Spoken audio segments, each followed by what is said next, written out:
A Argentina tem muita qualidade. Ela tem uma capital bonita, joga um futebol massa, tem uns lugares de esqui irado. Mas hoje eu vou te contar de quando eles acharam que seria uma boa ideia entrar em guerra contra o Reino Unido. A vinheta.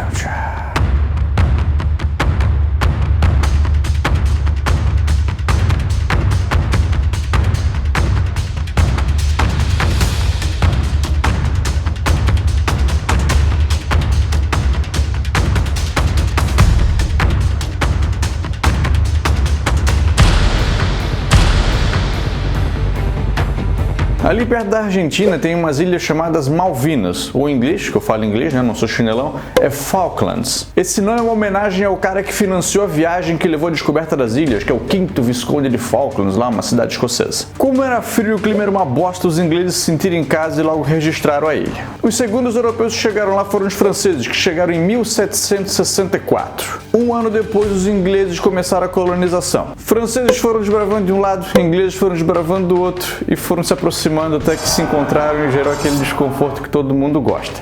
Até hoje não se sabe ao certo se um inglês sabia da existência do francês ou se o francês sabia da existência do inglês, mas eles desbravaram de lados opostos e se encontraram ali no meio. Não demorou muito, a França não quis mais saber daquilo e deixou para os ingleses. O terceiro europeu que chegou, e aí que a história fica boa, foi a Espanha. Provavelmente tu já ouviu falar no Tratado de Tordesilhas, que basicamente é a divisão do mundo entre Portugal e Espanha. Metade do mundo fica para Portugal, metade do mundo fica para Espanha. E as Malvinas ficavam em território espanhol, logo eles proclamaram aquilo como deles. Tanto os ingleses quanto os espanhóis discutiam sobre quem que realmente era o controle da ilha. Só que os dois deixaram aquilo de lado para lidar com situações mais importantes que estavam acontecendo na Europa na época. Só que quando a Argentina conquista sua independência da Espanha, eles presumem que também assumiram a independência das Malvinas, proclamam aquilo como deles também. Aí então os ingleses voltam e... sai da minha ilha. Eles mandam os argentinos embora e em 1840 eles declaram as Malvinas como uma colônia britânica. A Argentina nunca engoliu direito essa história e vale lembrar que as Malvinas realmente ficam muito mais perto da Argentina do que ficam do Reino Unido. Quando a Segunda Guerra Mundial acaba, muitas das colônias europeias começam a conquistar a independência e o debate sobre a quem pertence as Malvinas volta a estar em pauta. A Argentina fazia muita pressão internacional alegando que a ilha deveria pertencer a eles. Essas nações são incapazes de chegar a um acordo e a gente chega em 1982, que é quando a nossa história acontece. Em 1982, a Argentina estava numa baita de uma crise política e econômica. O país estava no meio de uma ditadura militar sob o comando do general Leopoldo Galtieri, que estava com a moral muito baixa com a população. Afundado em crise, ele achou que uma boa maneira de reconquistar o seu povo seria conquistando as Malvinas. Ele percebeu que o Reino Unido também não estava lá nos seus melhores dias e planejou uma invasão surpresa.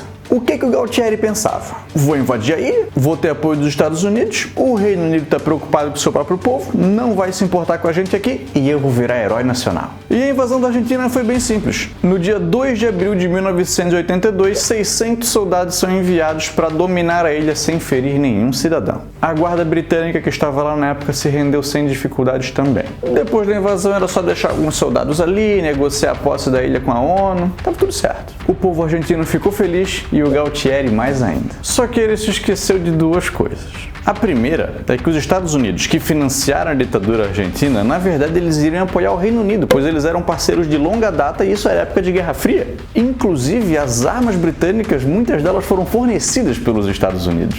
A segunda delas é que quem estava no comando do Reino Unido na época era uma mulher chamada Margaret Thatcher. E a Thatcher nunca que ia deixar isso barato. E conversando com meu grande amigo Ian Thompson, que é um britânico que tinha lá seus 20 anos na época, ele relatou o seguinte, que a única política cocuda o suficiente na época era uma mulher.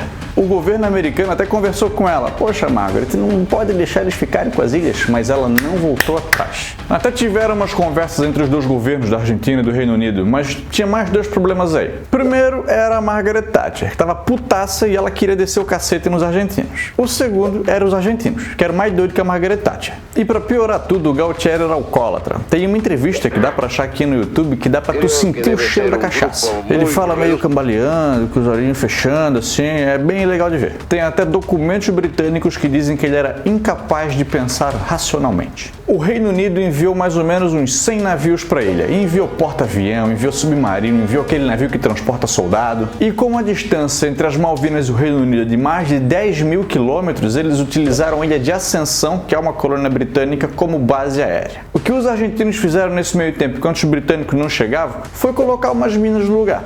E elas estão lá até hoje. Muitas delas, né? Não todas. Uma das primeiras atitudes britânicas foi formar uma zona de exclusão marítima e cercar as ilhas. E foi aí que aconteceu o ataque com o maior número de mortes da guerra. Um submarino britânico afundou o cruzador argentino General Belgrano e 323 argentinos morreram nesse ataque. A parte mais triste é saber que esse cruzador estava fora da zona de exclusão. Sobre muitas interpretações, isso caracteriza um crime de guerra. Logo após isso, os britânicos dominaram o oceano. Foi aí que o Galtieri viu que a Margaret Thatcher não veio para brincar. Os argentinos até cogitaram pedir ajuda financeira e militar para a União Soviética, mas quem ajudou mesmo foi a Líbia, do Gaddafi. Sabe o Gaddafi, aquele cara da Primavera Árabe? Esse mesmo. Ele mandou para lá uns mísseis antiaéreos, e isso foi muito importante, porque boa parte dessa guerra ela foi aeronaval. Os argentinos tinham em mãos o míssil Exocet, que era o míssil sensação de afundar navio. A resposta ao ataque do Belgrano foi um ataque ao Sheffield, que era o melhor navio da frota britânica. E quando viu a força do que a Exocet tinha, a Margaret Thatcher ameaçou escalar o combate para o continente, bombardeando Buenos Aires. Os países da América do Sul todos apoiaram a Argentina,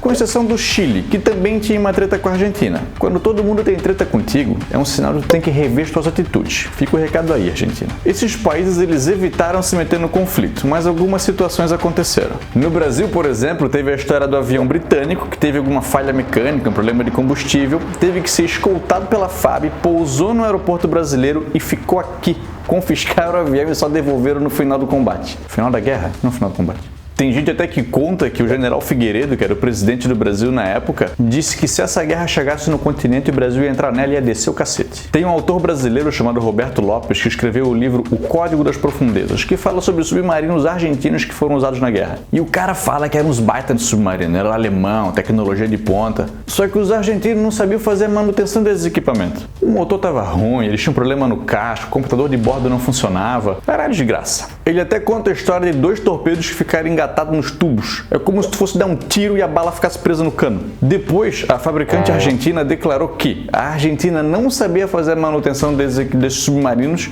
e isso comprometia tudo que o submarino podia fazer. Ou seja, ele só tinha um grande pedaço de metal que ficava embaixo d'água. E tinha gente lá dentro. Inclusive, os principais peritos em submarinos que a Argentina tinha nem estavam no país na época. Eles estavam lá na Alemanha fazendo uma outra coisa. Parabéns aí, Argentina. Muito bem. O que eles pegaram em submarino, eles tiveram sucesso nos aviões. A aviação argentina era realmente muito boa. Os caras afundaram alguns navios e danificaram vários outros. E respondendo à altura, o exército britânico enviou o primeiro avião de decolagem vertical da história. Só que chegou um momento em que os Exocet argentinos começaram a acabar. Enquanto os britânicos usavam o míssil Sidewinder, um míssil de combate aéreo que funcionou muito bem. Mais de 70 aviões argentinos foram derrubados. E isso foi um ponto decisivo na virada britânica. Tendo o controle marítimo e agora o controle aéreo, só faltava o controle terrestre para os britânicos ganharem essa guerra. Como o Reino Unido era um país de potência nuclear, a Argentina nunca enviou realmente seus melhores soldados, nunca entrou com força total nessa guerra. A grande maioria dos soldados eram recrutas e as condições eram terríveis. Faltava comida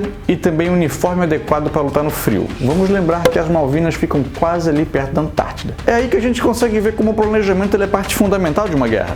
A Argentina entrou nessa contra um adversário infinitamente mais poderoso, não acreditava que esse conflito pudesse escalar, não bolou estratégia de combate, no máximo espalhou umas minas, não enviou os soldados mais preparados e não enviou arma o suficiente. Tem relatos de soldados dessa guerra que dizem que eles pegavam as armas dos soldados já mortos e muitos se prepararam para lutar com baioneta corpo a corpo contra os britânicos, que eram muito mais preparados do que eles. A capital das Malvinas chama-se Port Stanley e ela fica bem na pontinha de uma dessas ilhas, e essa era a cidade a ser dominada. Só que os britânicos resolveram desembarcar do outro lado e ir limpando o caminho terrestre. A primeira batalha terrestre da guerra foi Goose Green e é provavelmente a mais famosa delas. Frio e lama não eram o território ideal para os recrutas argentinos, que mesmo tendo o maior número de soldados se renderam para a maior experiência, habilidade e tecnologia dos britânicos. As forças britânicas se espalharam pela ilha e no dia 11 de junho começa o ataque a Port Stanley. Os britânicos dominam os morros que cercam a capital e cercaram também os argentinos. Com frio, fome e sem uma estratégia à altura dos britânicos, os argentinos se rendem no dia 14 de junho de 1982. Essa guerra deixou um saldo de 904 mortos, desses 649 eram argentinos, foi um massacre.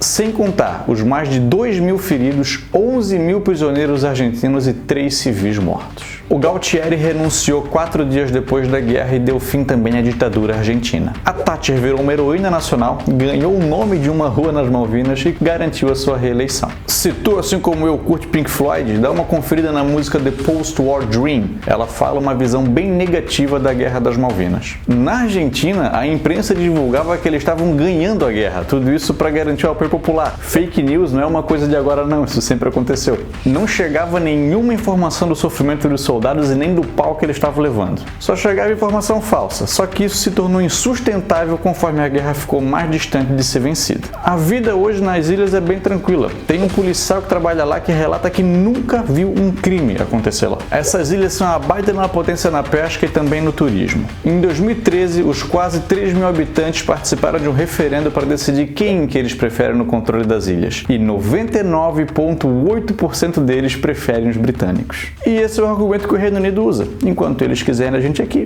a gente vai estar aqui. Não dá para negar que esse é um bom argumento. O fato de ter petróleo lá também ajuda o Reino Unido a não querer abrir mão dessas ilhas. Elas são independentes e o Reino Unido financia apenas a defesa da ilha. Vamos continuar financiando essa defesa aí, por favor. Esse é um assunto muito delicado na Argentina e eles ainda dizem que a ilha é deles. A América do Sul, em geral, dá causa favorável à Argentina, tanto que a gente chama ela de Malvinas, não de Falklands. Se tu quiseres ir para lá, tu vai ter que ir para o Chile primeiro, que foi o único país sul-americano que colaborou com o Reino Unido. A Argentina não faz voos direto para lá. Só que o Brasil tá querendo fazer, o que é ótimo, porque quando esse vídeo tiver 1 milhão de visualizações, o Vogalizando a História vai sortear uma passagem só de ida para um dos inscritos no canal. Tu não vai ficar de fora dessa, vai? Vem ser um campeão você também!